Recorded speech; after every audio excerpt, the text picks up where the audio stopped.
Teacher talking sports, what it does, what it do, how we live in. ESPN has been doing their annual NBA summer forecast where they predict things for the upcoming season. They started Tuesday by predicting things such as awards, MVP, Rookie of the Year. They did team turmoil, team surprise.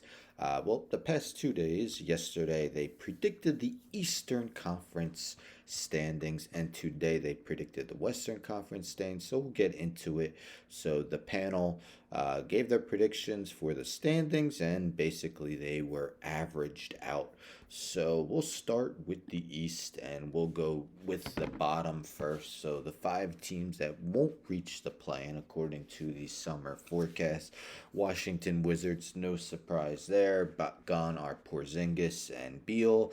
Enter Jordan Poole. Jordan Poole and Kyle Kuzma should get a ton of shots, but not much scoring other than those two. The Pistons will have Cade Cunningham returning, and I see Cade Cunningham on the short list of favorites for most improved player. I'm expecting him to have a very good season. Let's hope he stays healthy, although might not be enough. But they did add Monty Williams as head coach as well. Charlotte Hornets get Miles Bridges back after he was out all of last season. LaMelo Ball needs to stay healthy for them to really have any shot. The Raptors, of course, lost Fred Van Vliet. There's been plenty of Pascal Siakam trade rumors. Nick Nurse no longer the head coach. And the Bulls seem to be mired in mediocrity. Unfortunately, Lonzo Ball just can't get his knee healthy.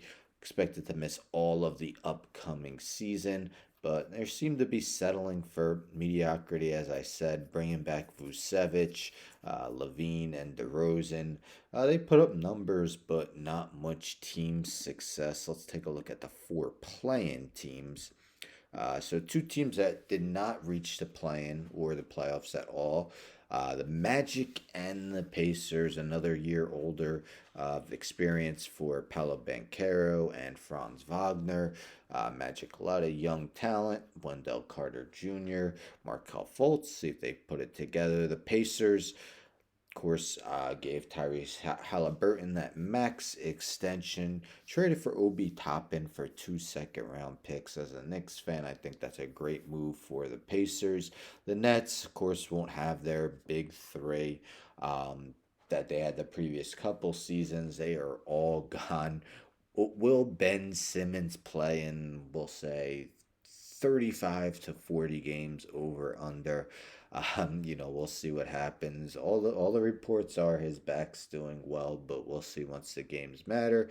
And the Hawks at 500, a full season of Quinn Snyder, another season of the DeJounte Trae Young backcourt. Of course, finally traded Trae Young after he was on the trade block for seemingly half a decade.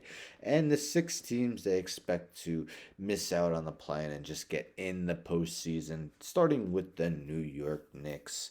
A lot of the same team that was the 5 seed last season, other than trading Obi Toppin and signing Dante DiVincenzo. Miami Heat, of course, hard to predict because is Damian Lillard going there? We still don't know for sure.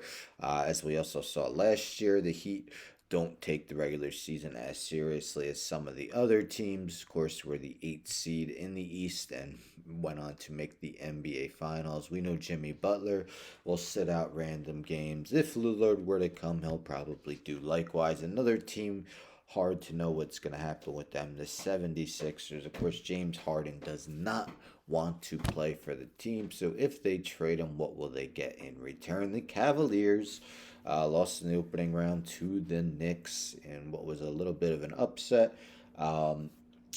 They did add Max Strus and Georges Niang. They needed to show that they had better shooting, and those two guys will definitely help with that. And the Bucks and the Celtics, who have been the class of the Eastern Conference the past few seasons. At least the Bucks are the most recent Eastern Conference team to win the NBA Finals. That came in 2021.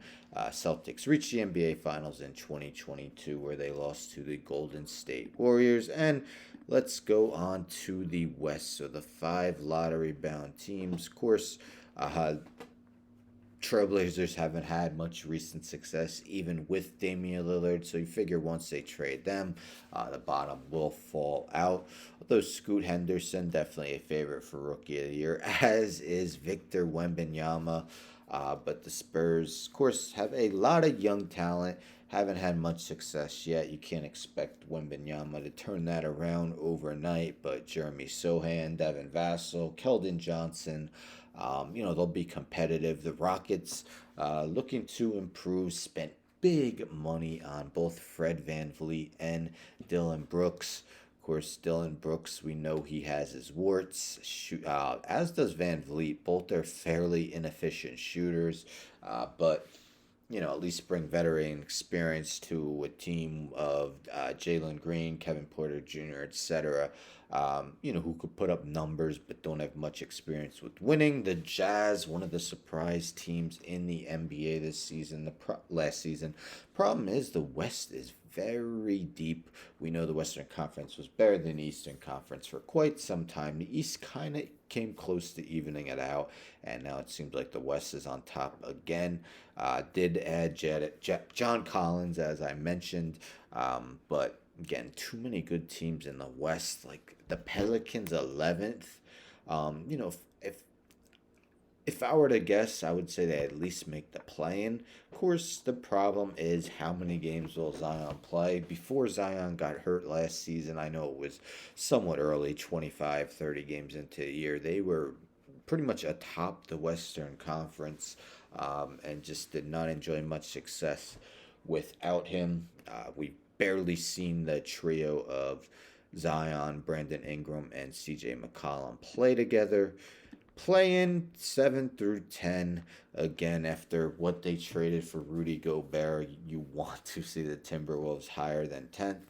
Um, Pretty much all off season, it seems like the guy that everyone's anointing as the next superstar is Anthony Edwards due to what he's doing in FIBA.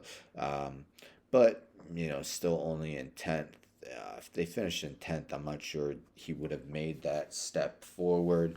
Of course, they do need Karl Anthony Towns to stay healthier. The Mavericks, who missed the play-in last season after they were the third or fourth seed when they traded for Kyrie Irving and instead fell out of the play-in. Well, they at least expect them to make the play-in this year.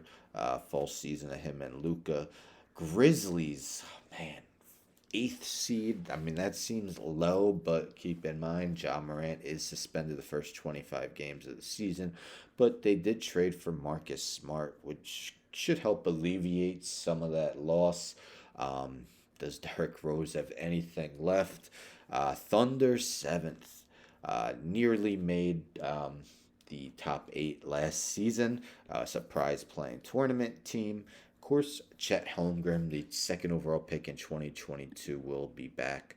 That should be exciting to see. Pair him with Shea Gilgeous-Alexander. And the top six, Clippers.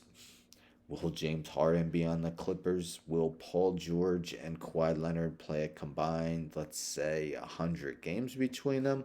Over, under there. The Lakers, of course, surprise Western Conference finalist team last year, but got swept by the Nuggets. Made some additions. Gabe Vincent, Taurean Prince, Cam Reddish, re-signed Austin Reeves.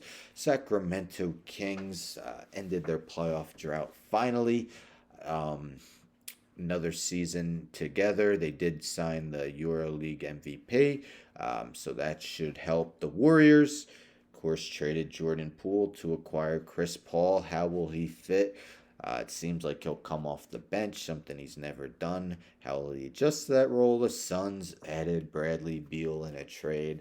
So one of the dynamic trios in the league of him, Booker, and Durant. Durant really hasn't stayed healthy, though, the last few seasons. DeAndre Ayton, can he finally develop into, let's say, a top 10 center in the league?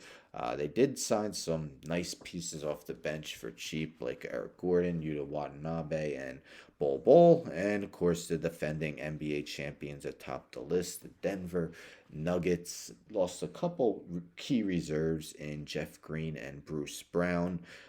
Didn't add much, but you figure guys like Peyton Watson and Reggie Jackson should play more of a role this season. So there you have it, the ESPN's NBA summer forecast. Again, um, not as easy to do when there's so many questions, especially regarding Damian Lillard and James Harden. Especially makes it hard to predict the Heat and 76ers. But what are your thoughts? What do you agree with? What do you disagree with? Let me know in the comments. Anyhow, don't forget to subscribe. Tell a friend to tell a friend to tell a friend to subscribe. Like the video, share the video, hit the bell for notifications. I'm out.